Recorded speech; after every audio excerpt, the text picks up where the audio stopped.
You're a big routine and habits person. I am. Yes. What does your day start off to look like, especially when you're balancing, spouse, corporate job, side hustle? Yep. No, it's a great question. So in order for me to get in the right mindset, it started with that morning routine and what those habits looked like. And so for me, waking up in the morning, it was exercise, just to get your heart pumping, get going, break a little sweat, that kind of thing.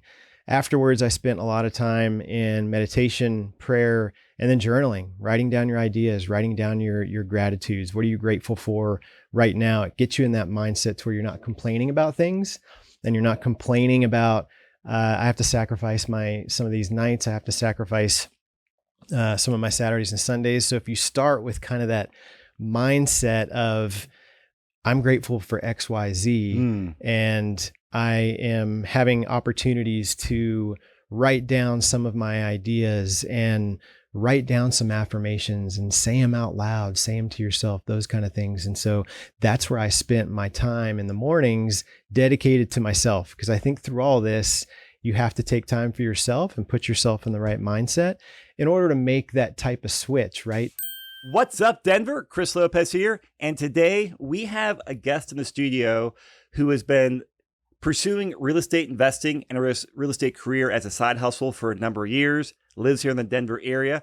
But about 1 year ago, almost to today, he left his corporate 9-to-5 job, his very well-paying corporate 9-to-5 job, to go pursue his real estate investing and real estate career full time. So I've got Joey Schneider in the studio. Joey, welcome. Thank you for having me. I really, really do appreciate it. Yeah, this is going to be fun because, I mean, a little backstory here. Stacy Rosansky, Vision Advisors, helped you buy your house in Conifer, I think a year and a half ago or over a year ago. A little bit over a year already. We got connected then, and of course helped you buy that place, but really kind of started talking about some of your other goals and what you're doing with your investment portfolio, buying stuff out of state, getting into syndications, changing your career path. So all exciting things that many other people want to know how to do it. Right. And since we're at the 1 year anniversary of you leaving your job, great time to dive into things. I know.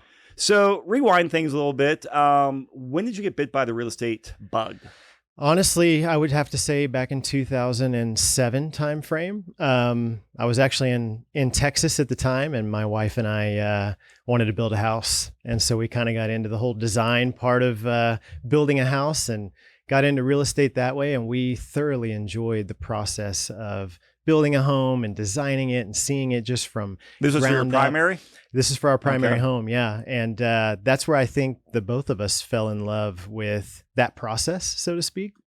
And so we started the whole kind of fix and flip thing, did a few in Texas while we were out there.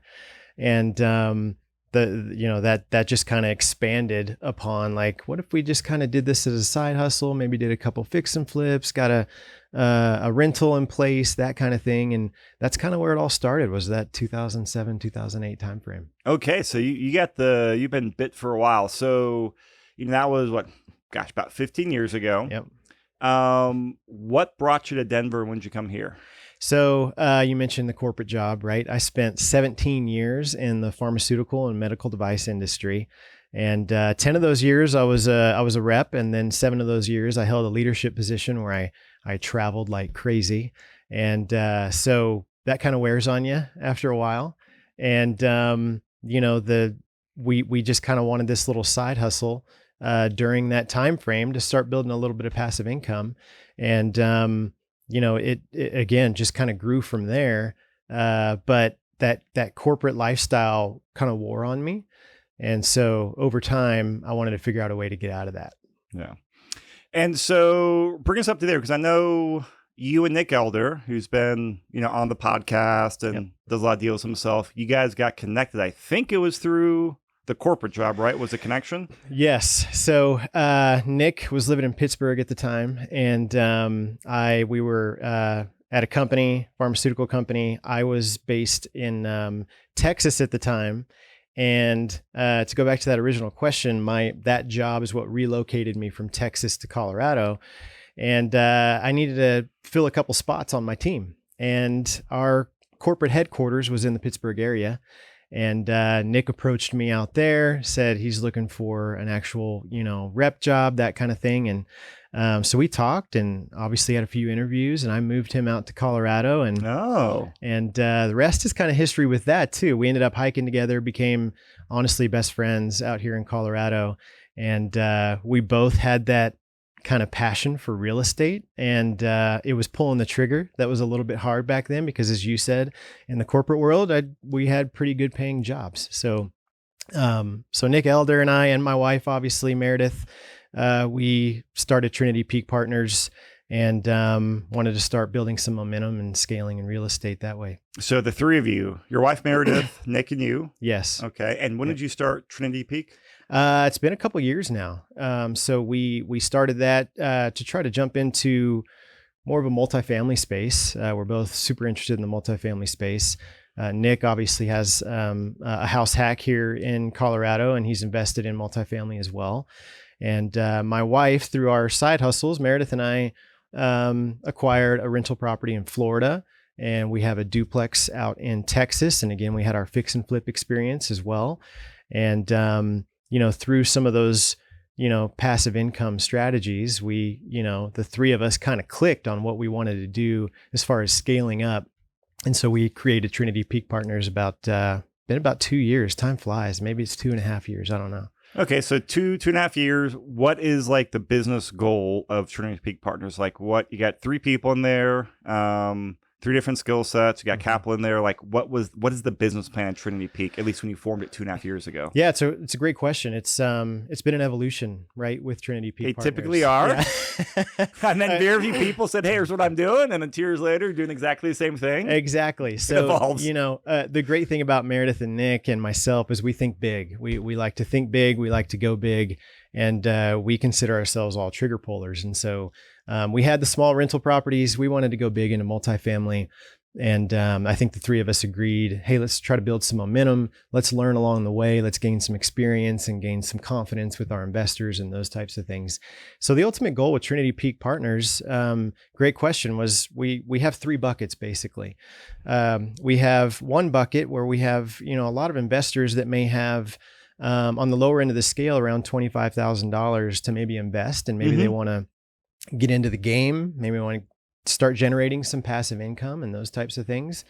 And so we decided this lower bucket would be some fix and flips in a market where, buy-in on some of those properties is around $70,000 to $100,000. So kind of that low cost to entry, so to speak. So we have that bucket. Our middle bucket would be more like a Colorado fix and flip, right? It's a little bit more expensive than $70,000 to $100,000 to get in on a Colorado fix and flip. And so you have those investors that might have $75,000 or $100,000 that they want to invest and get in on the passive income game. So that's our second bucket with Trinity Peak Partners. And then our third is that multifamily space. We're making a lot of offers on different properties around the country.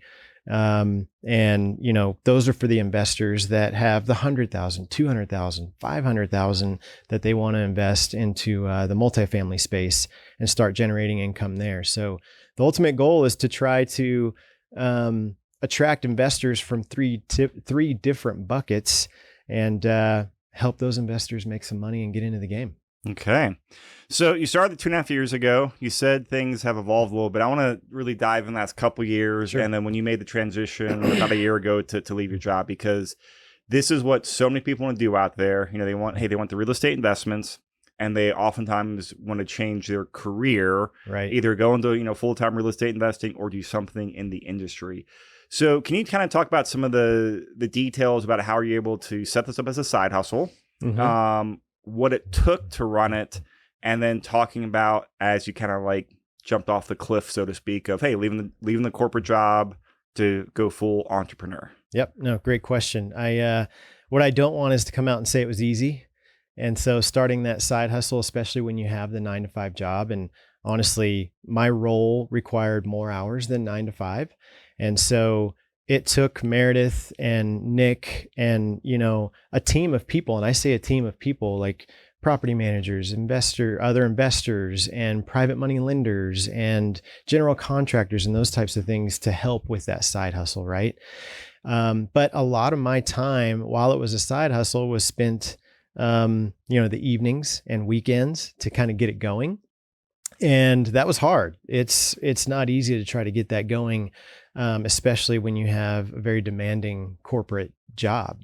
And so I decided, my wife decided, and Nick, that we would, sacrifice our time on the nights and weekends and make it happen and start creating that side hustle from the beginning. And it all starts with habits, right? I know you've probably heard it on many podcasts.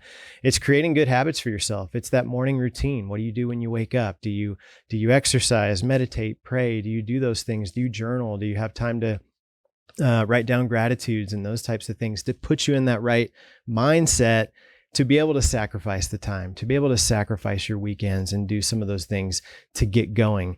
I don't know if that answers your question a little bit about that transition, but no, it starts to what are your, I want to dive into two things. So like talk about your morning routine and then start there and ask the next question. So what you're a big routine and habits person. I am. Yes. What does your day start off to look like, especially when you're balancing, spouse, corporate job, side hustle? Yep. No, it's a great question. So in order for me to get in the right mindset, it started with that morning routine and what those habits looked like. And so for me, waking up in the morning, it was exercise, just to get your heart pumping, get going, break a little sweat, that kind of thing. Afterwards, I spent a lot of time in meditation, prayer, and then journaling, writing down your ideas, writing down your gratitudes. What are you grateful for right now? It gets you in that mindset to where you're not complaining about things and you're not complaining about, I have to sacrifice some of these nights. I have to sacrifice some of my Saturdays and Sundays. So if you start with kind of that mindset of, I'm grateful for X, Y, Z, and I am having opportunities to write down some of my ideas and write down some affirmations and say them out loud, say them to yourself, those kind of things. And so that's where I spent my time in the mornings dedicated to myself. Because I think through all this, you have to take time for yourself and put yourself in the right mindset in order to make that type of switch, right? So I'm in my 40s, making a transition from a very comfortable corporate lifestyle to something where I'm passionate about. It's going to take some time because I, like you said, I'm leaving a high paying job, but the bigger picture is real estate investing is much more lucrative than the 9-to-5 that I have. Yep. It gets me more towards that financial freedom, which everyone has a different definition of financial freedom. But I just want to be able to have the time to travel and do the things that I love before it's too late. And so even in your 40s or 50s, I think there's opportunity for people that have that passion in real estate to buckle down, make some sacrifices, and make that change if that's something that they want to do. And it all starts with habits. And during that morning routine, one of the things that I did after the meditation and prayer and those kind of things was read. I'm a big reader. I read, many, many books a year.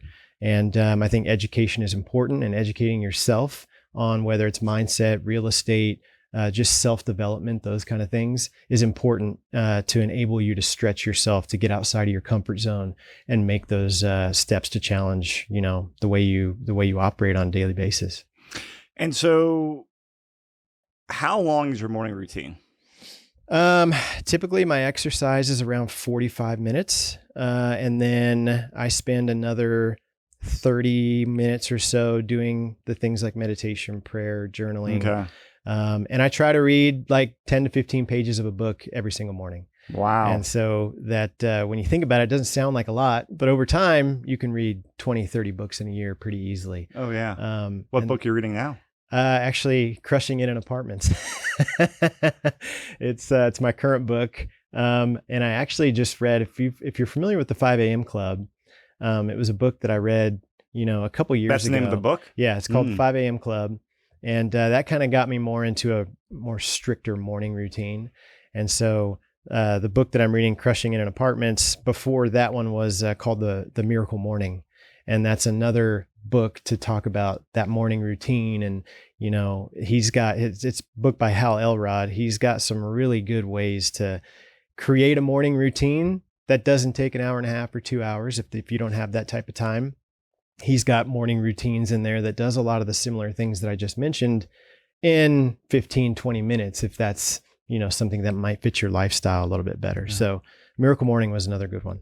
No, I agree. I think habits, good routines are the foundation for a lot of success. And I mean, the Miracle Morning book is one of the books that has been cited and recommended, like I'd say the most last couple of years. Yeah. So obviously it's still on my reading list. Yeah. It is on there, but like It's I've an heard easy so many read. people say it's a great book, and I believe, hey, the routines and habits are so powerful. Yeah. All right. So my second question on here, you're doing the side hustle. You're very busy. You're strict on your routine.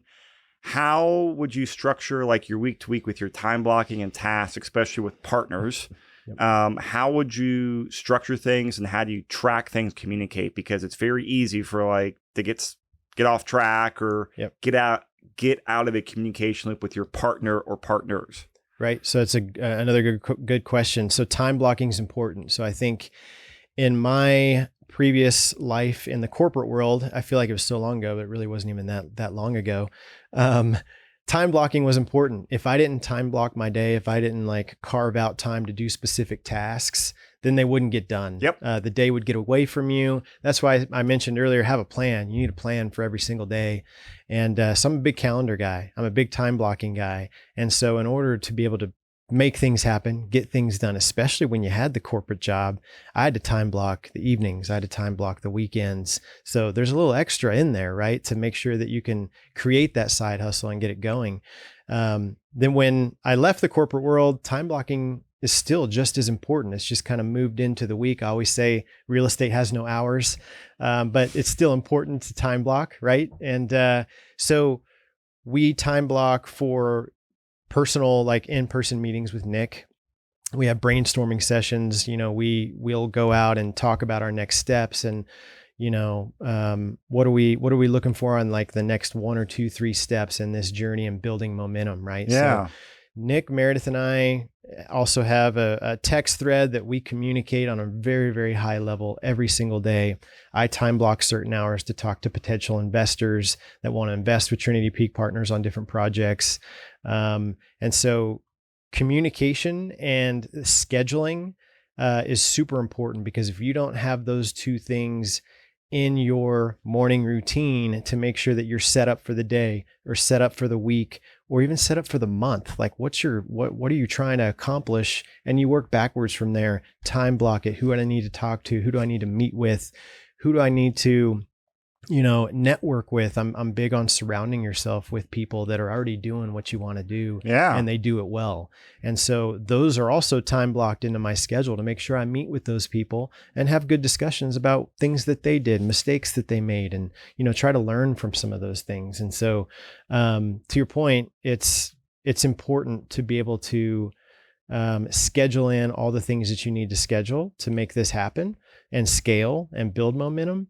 And communication is probably one of the number one things that you have to, I would agree. Yeah. So shifting into when you kind of made the leap from job to no job, I mean, that's a very hard transition. I've been, we're close in age. We're both in our 40s now, and I've been in entrepreneurship pretty much my whole life. Yep. I've had my wins, I've had my failures, I've had my black eyes and getting kicked in the teeth, and my wins, all that stuff. But I've also seen a lot of other people go through transitions, and I have noticed that a lot of people stay very productive when they have a 10 to 15 hour a week side hustle. Mm-hmm. And then they leave their job and now they have 55 hours a week to devote to their full-time business, but they still get the same amount of things that they were doing in 15 hours. Mm-hmm.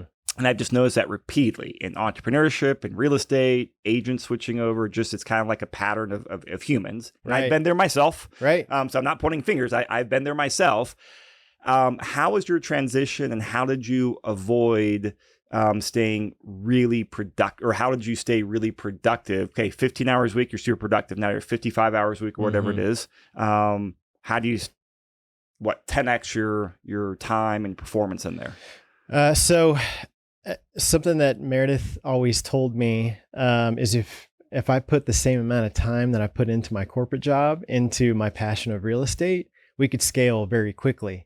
And it was something that I would always say, I don't know. I don't know if that's the case, that kind of thing. And so, when I did leave the corporate world, you are absolutely right. I felt like I had all the time in the world. I was missing the time blocking from the corporate world. So I felt like, to your point, I had this space. I'm like, okay, I need to figure out what I need to do to try to scale Trinity Peak Partners and also grow, right? And so networking became a huge thing for me, for Meredith, for Nick, to grow, right? And so I had an opportunity to meet Lon Welsh, and we went skiing together. He's a big skier, and he's a much better skier than I am, by the way. I thought it was great, but I was wrong. But we had an opportunity to go skiing, and we had a great time. We had some good conversation. He, I got to, learn a lot of the things that he's done, and I learned a lot from him, just a 2-hour time period. Oh yeah. So I was very, very impressed. And so we, grew from there. He asked if I would come on and do some project research and those kind of things. And so that was part of my filling that space, but I needed to make sure that space was educational for me, and it would help me grow my experience. And in this instance, it was in the multifamily space, which was my least, it was where I had the least experience in the whole real estate game, investing game. So Lon has taught me a lot through this process, and I've been able to do some research for them. So I'm reaching out to a lot of brokers and developers and operators. And so those were some of the things that I started to fill my time with, and it helped me grow. From just a real estate investing perspective, it helped me grow and gain experience and learn from someone that's been doing this for a long time. And so that was one of the areas that I definitely helped fill my space with. And two, I just became, I felt like I was already a pro at time blocking and scheduling, but I feel like I had to one up that and get even much better, because there are times during the day, if you're sitting at home working or on Zoom meetings and, things like that with investors and different people, that you're at home and it's easy to just sit back, relax, maybe take a little breather, that kind of thing. And so you have to be careful. Or get sucked into whatever project around the house. That is precisely it. So we did a live-in fix and flip. And so a lot of those projects, they're never ending, and they're staring at you, right? We're still doing them, Chris. I mean, it's never ending. So yes, there were times where I found myself like, I do need to work on this project, and I kind of want to get it done before Meredith gets home, type thing. And, so you got to be careful. And that's why I said this whole thing wasn't easy. It's a transition. I was on the road a lot. I was in hotels a lot. And now all of a sudden I'm at home, trying to scale a real estate investment business. And, it's not easy, but you got to be disciplined. You got to have routines, good habits, and schedule. Something you said there just triggered a memory for me, because as I have gone through phases of just shifting my schedule, starting a business or a new project, whatever it is, like I'm a very much like keep it simple, stupid person. And I also have like very direct self-talks with myself. Mm-hmm. And what I did for years was it was on the background of my desktop. I had it in my wallet, like a postcard or a note card. I had it printed on my wall above my desk in other place. It was just like, am I doing a money-making activity right now? ? And I would stare at that thing, and I used to get so pissed sometimes, but I'd be like, oh, damn it, I'm not, but I'm like, well, you're right, Right. like, but that was like my binary, like, oh, I should do this. I'm like, wait, is that going to make me money? No. Okay, stop scrolling on a stupid website. Stop Facebook. Stop emptying the dishwasher. Like, go make some damn money. Scrolling on Instagram, Oh, yeah. Facebook, a lot of that stuff. And obviously social media presence is important when growing your business, but when you're scrolling on Instagram, that's not helping you grow. Flipping the TV time. And you know what? I asked myself the same question. So it's normally, am I better from yesterday? Am I doing more today than I was last week? Have I done more this month than I did last month? And so you have to look back and see if you're making those appropriate steps to get to where you want to be. And I think when you want to make that career change into real estate investing, if it's always been either a side hustle or a passion, you're going to have to look at it as more than a side hustle if you do want to make that transition. And you're absolutely right. If you're not 1% to 2% better every day or every week, you're just going to stay stagnant. And some of the things that I would talk to my teams about in the pharmaceutical world was, are you stretching yourself outside of your comfort zone? Because I feel like if you're not doing something uncomfortable, then you're not growing. And if you're not growing, you're staying stagnant. And I think there's a lot of things that you can do to stretch yourself. If you're not a book reader, if you're not a runner, or if you're not, a journal type person, well, try it. You never know. Like if you write a few sentences down one day in a journal, 2 months, you might have a book. Yeah, I love it. And there's like so many good, visuals for, outside your comfort zone. Hey, you got the circle, your comfort zone. Here's your dot outside. But I totally agree with you there. And so one thing, and this is just kind of like general, more for listeners out there, like, yes, I agree. Hey, read this, write that, do this. But I think as people leave their job and they get into like investing or some type of career, usually in those type of opportunities, like you have to bring in revenue. Mm-hmm. And I think the biggest thing to stretch people outside their comfort zone, this was like one of my early mentors taught me, was like, cool, you're stretching yourself outside your comfort zone there, but do it in sales, do it in marketing, do it in networking, go out there and stretch it, because again, this all stuff is nice, but you got to bring $1 in the door. Mm-hmm. And the biggest impact you'll have in your business is going out there and talking to people to bring in capital or to bring a deal or to connect something so you're involved in it. So like, I totally agree. I couldn't agree more. If you guys are out there listening and doing all this, like stretch your comfort zone, but stretch it to bring in a deal or revenue. Yep. And that was part of stretching my comfort zone, was leaving that salary. Yeah, you probably have the velvet handcuffs on you a little bit, right? Well, I mean, no, like if you're in a leadership position in a pharma company, obviously that's it's a tough industry. They attract lots of just grade A type people. Mm-hmm, mm-hmm. You work hard, you produce, you're working in big figures. Like you also get compensated well, right? And I've talked to other people, and you kind of have the velvet handcuffs on you, right? Right. Like you're comfy, you're making good money. It's a lucrative industry. Yeah. It is a lot of work. The best salespeople in the industry work hard. And the best leaders in the industry work hard. They travel a lot. Talk about this, because this was something that actually I want to make sure we get into on the podcast. And you're talking about how, as you've expanded to get some different markets that you and Nick and Meredith are focusing on here, is that a big part of your role is you're really big on building teams. And I think for real estate investing and just real estate careers, like, it's a buzzword, but a lot of people don't really know how to do it, or do like, hey, you built your team on the partnership level. That is one team, but also in the markets, you talk quite a bit how you built out, your team and your network for just agents, PMs, GCs, whatever else. Yep. Talk about why that's so important and how you did that. So again, I said Trinity Peak Partners is an evolution, right? So I didn't realize how much of a team sport real estate investing was until I got more into it. And you're right. You have your initial team, Nick, Meredith, and myself. We work very, very well together. We communicate very, very high on a very high level. But in order to grow and build that momentum and scale, team also means exactly what you said: GCs, PMs, lenders, other investors. And that's part of your team as well. Even though they're not a part of Trinity Peak Partners, they're a part of our team that helps us acquire some of these properties in different states. It helps us find deals in Colorado. It helps us find different multifamily projects that have great returns. If you don't have those teams in place, then it's a little bit difficult to do on your own. And so real estate investing is 100% a team sport. So if you're doing it as a side hustle, typically I see a lot of people that are doing it by themselves, or them and their spouse are doing a quick, a side hustle. They have a rental property here, rental property there. They may have called a few property managers and, got them going type thing.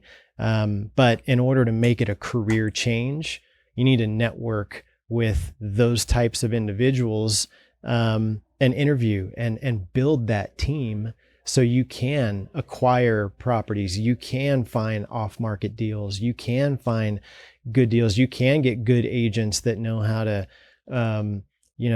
make a house look great and stage it to sell it and those types of things. You can find all those people if you put in that effort and put in that time. And so part of my role at Trinity Peak Partners is acquisitions and building those teams.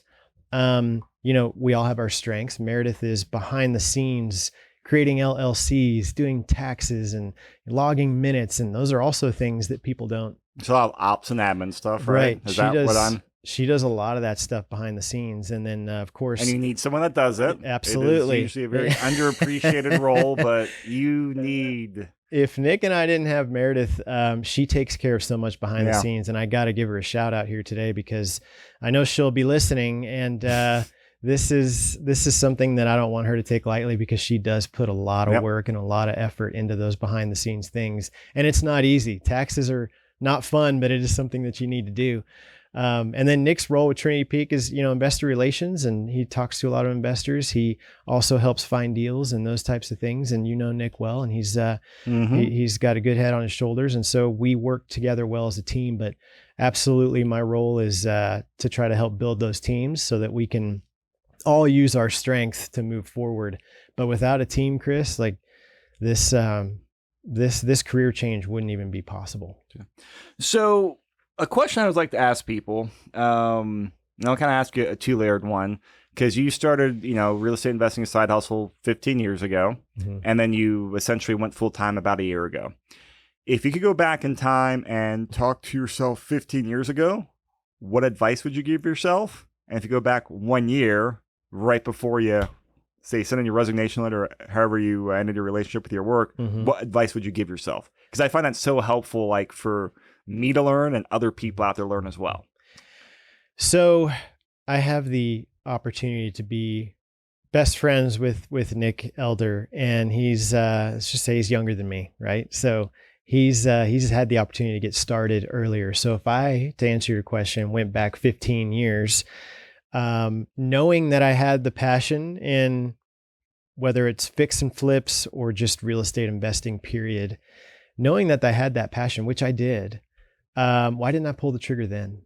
So if I were to give myself advice or anyone else listening to this today, is if you know that passion's there, then start working towards it. If you feel like you'd be happier chasing your real estate investment journey, then don't wait. And I waited 14 years to kind of make that change, so to speak. So how would you, more specifically, would you set like more of a milestone or goal? Or, because I agree with what you're saying, but how would you execute on that or do the right habits so you could transit? Or is that more just, hey, mindset and belief in yourself? And I think it's actually surrounding yourself with people that are already doing what you want to do. So for our younger listeners that are listening today, I would say educate yourself on habits, mindset, different routines to get yourself in the right, headspace to be able to chase the dream. And two is don't wait.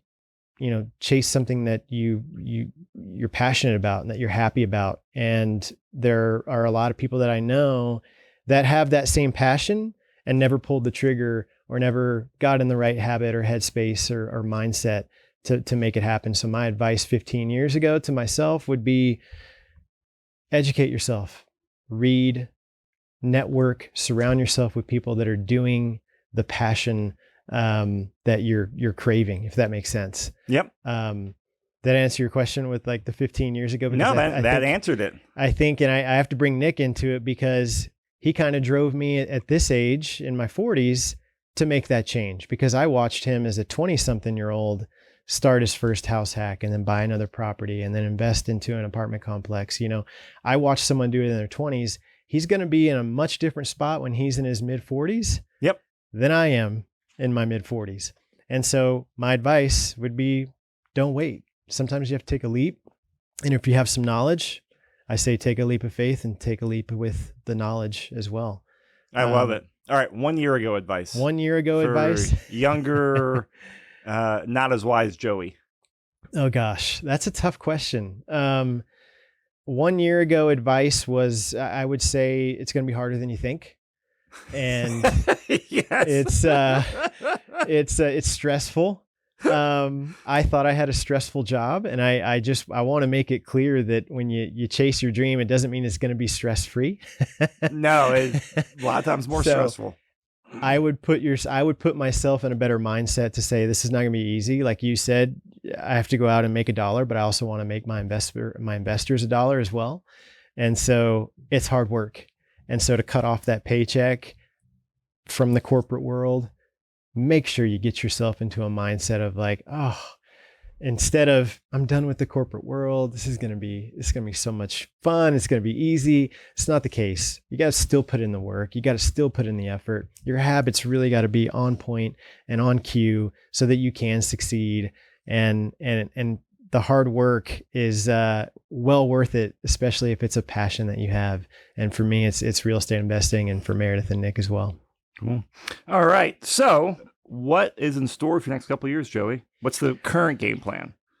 Honestly, it's to scale Trinity Peak Partners and to make our investors, grow their passive income portfolios, and it's, I'm a person that likes to give back. I'm a person that likes to help people as much as possible. I think that's why I love my leadership position so much in my previous, corporate world, is that I like to help people grow. I like to just help people succeed and, grow to where they didn't think they could grow to.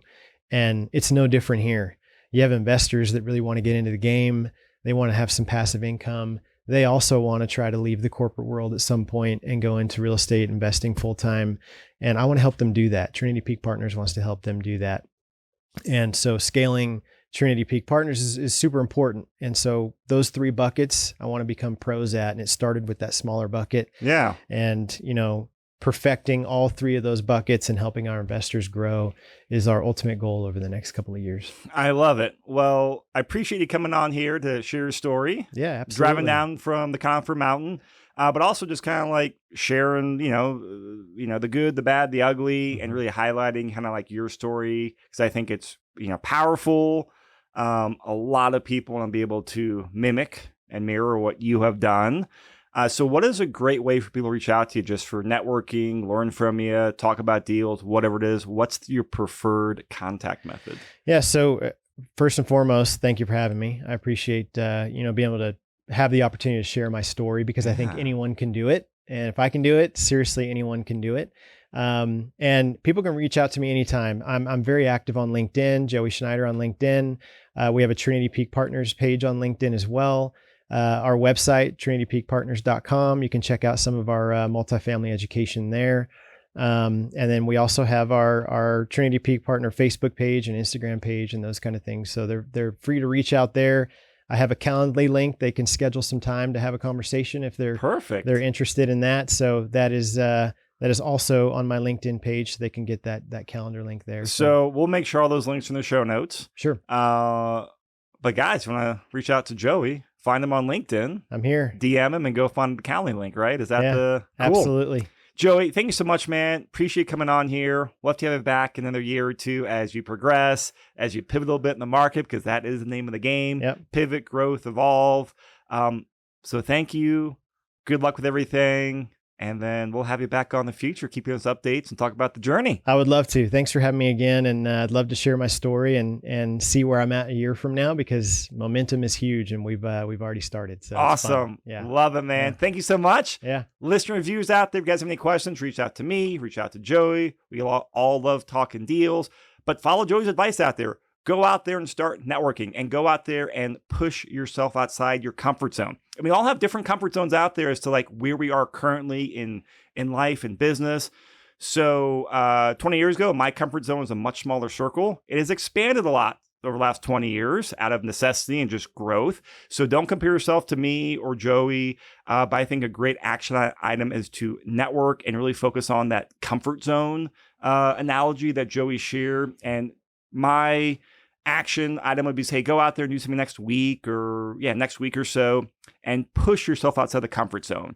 And ideally something that's going to help you reach towards your goals, make a career change, make that first or next investment, whatever it is, make it a meaningful activity outside your comfort zone. And the more it gives you butterflies in your stomach, usually the better stretch it is. And that really helps you push your boundaries. Joey, thank you. Listeners out there, thank you guys. Love sitting down with you, Joey. Yeah, no, I appreciate it. Thanks, Chris.